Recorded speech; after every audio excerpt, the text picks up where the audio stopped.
So guys, let's talk about first brush motors, because brush motors like the other base like kind of thing.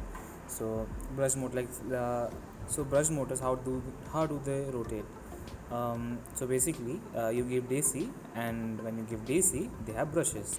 The current goes through the brushes to the coils, and the commutation is what makes it rotate, because you know that you are giving it DC current, but actually the current which is flowing inside the coils is alternating in nature. It's not AC, it's alternating in nature.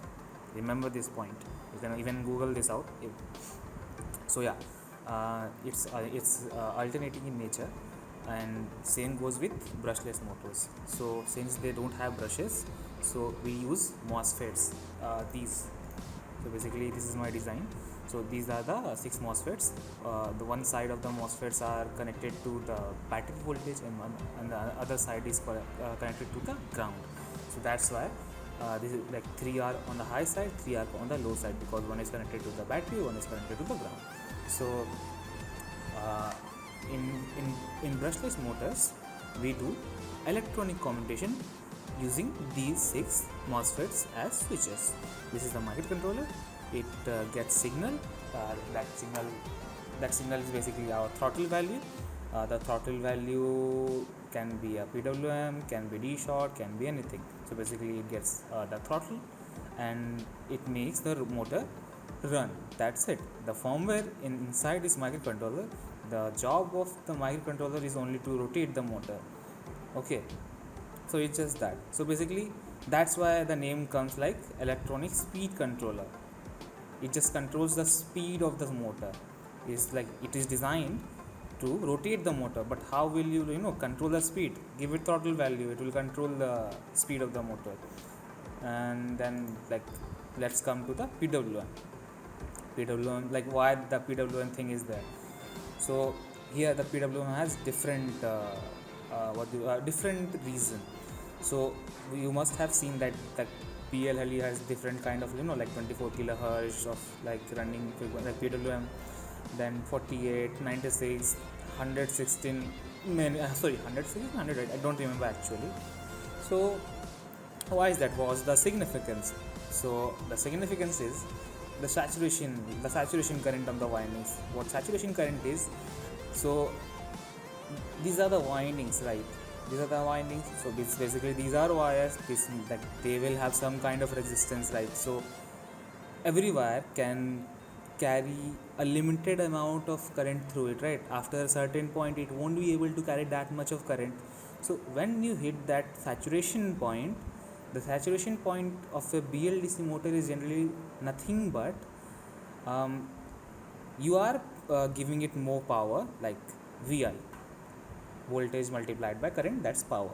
So here the voltage is generally like the battery voltage, which is like kind of constant, but the current is varying. So when you, like, even if you give more current to the motor, it will not produce power like more thrust or something, but it will rather just start generating heat. So that is where our where the heating of the motor starts.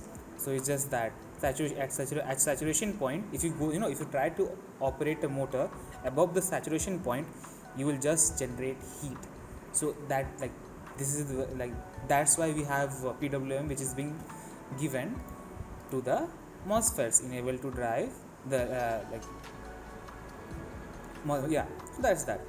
So what we do by, like, what happens when we give PWM to the MOSFETs, right? So when we give PWM, what we are doing is we are going to the saturation point, we are coming back, we are going to the saturation point, we are coming back. So what we are doing is we are trying to not to reach the saturation value, because each and every time when we are turning on this MOSFET, basically we are just doing nothing but taking the power, shorting it to ground.